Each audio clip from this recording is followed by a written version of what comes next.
کال پر کبھی نہیں سنی تھی، اس لیے وہ حیرت میں تھا۔ حیات دوسری طرف سے خاموشی ہوگی۔ دادی آپ کا ویٹ کر رہی ہیں، اس لیے انہوں نے کال کروائی ہے، آتا ہوں تھوڑی دیر میں۔ جی وہ کال ڈراپ کر ہی رہی تھی، اس سے پہلے زاویار نے کر دی۔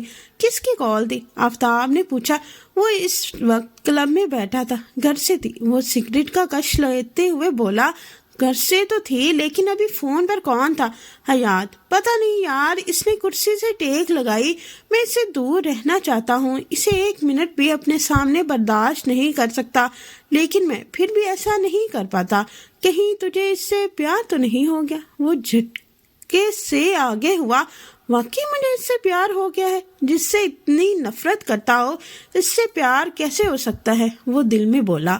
سب لوگ کہاں ہیں؟ وہ ابھی کلب سے آیا تھا۔ حیات اوپر جا رہی تھی جب اس نے پوچھا۔ بھابھی کی طبیعت خراب تھی، صبح سے وہ اور بھائی سو رہے ہیں۔ آنٹی انکل ابھی دادی کے روم سے نکل کر اپنے روم میں گئے ہیں۔ زاویار کی نظریں اس پر جم گئی۔ کتنی سادگی تھی اس میں، کوئی بناؤ سنگار نہیں، پھر بھی وہ پری لگتی تھی۔ کھانا لگا دوں؟ وہ نظریں نیچے کر کے بولی۔ ہاں دادو کے روم میں جا رہا ہوں، وہیں لے آنا۔ جی وہ کچن کی طرف بڑھ گئی۔ کیسی طبیعت ہے آپ کی دادو؟ وہ ان کے پاس ہی بیڈ پر بیٹھ گیا۔ میں ٹھیک ہوں، تم سناؤ؟ وہ اٹھتے ہوئے بولی۔ اتنی رات میں گھر کیوں آتے ہو؟ اب شادی ہو گئی، تمہاری بیوی ہے، تمہاری اس کا خیال رکھنا تمہاری ذمہ داری ہے۔ اچھا وہ ان کی گود میں سر رکھ کر لیٹ گیا۔ بھابھی کو کیا ہوا؟ چکر آ گئے تھے؟ اب ٹھیک ہے۔ وہ اس کے بالوں میں ہاتھ پھیرنے لگی۔ کھانا؟ حیات نے ذرا سا دروازہ کھول کر کہا۔ اندر آ جاؤ، تمہارا بھی گھر ہے، یہ انہوں نے نرمی سے کہا۔ زاویار اٹھ بیٹھا، وہ سر ہلا گئی اور اندر آ کر کھانے کی ٹرے میز پر رکھی۔ تم نے کھانا کھایا؟ وہ روٹی توڑتے ہوئے بولا۔ جی میں نے تو کھا لیا۔ حیات تم نے تو نہیں کھایا؟ انہوں نے مسکرا کر کہا۔ جی میں نے کھا لیا۔ وہ نظر جھکا کر باہر نکل گئی۔ بھائی موم یہ تو کھا ہی نہیں رہا۔ سہرش اسے 10 ماہ کی بیٹی کو بیڈ پر بٹھا کر بیزاری سے بولی۔ اس نے مجھے بہت تنگ کیا ہوا ہے، مجھے اپنی طبیعت ٹھیک نہیں ہے اور پریشان کر رہا ہے۔ وہ اس وقت بہت رو رہا تھا، یہ تو واقعی بہت رو رہا ہے، چپ ہی نہیں ہو رہا۔ شہربانو اس کے پاس بیٹھتے ہوئے بولی۔ بھابھی یہ شاید بھوکا ہے، میں اس کا فیڈر بنا دیتی ہوں۔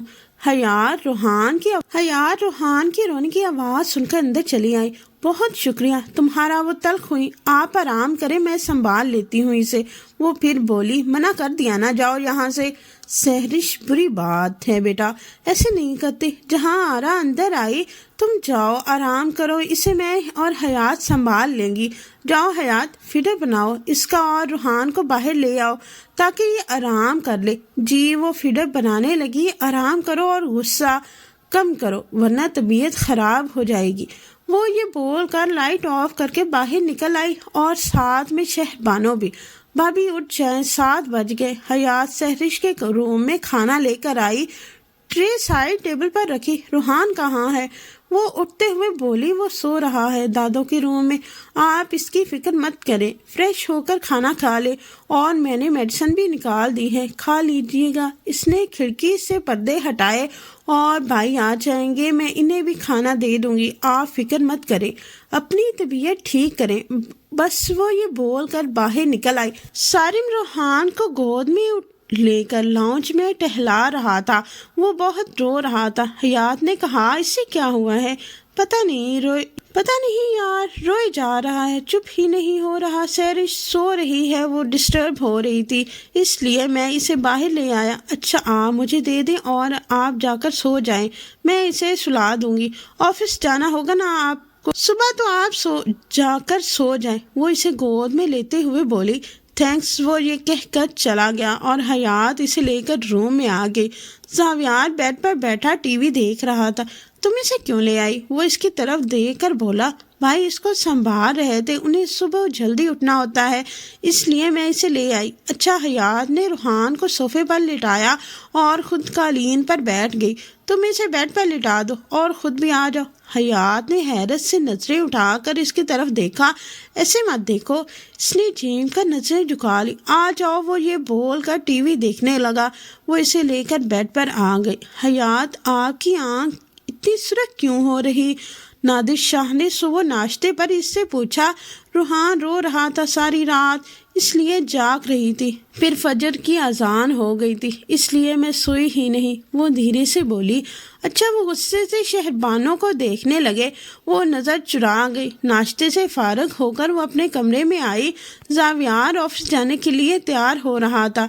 حیات کی عادت تھی وہ زاویار کے اٹھنے سے پہلے اس کی ضرورت کی ہر چیز سامنے نکال کر رکھ دیتی تاکہ زاویار کو مشکل پیش نہ آئے۔ وہ بیڈ پر روحان کے پاس آ کر بیٹھ گئی اور دونوں ہاتھوں سے سر تھام لیا۔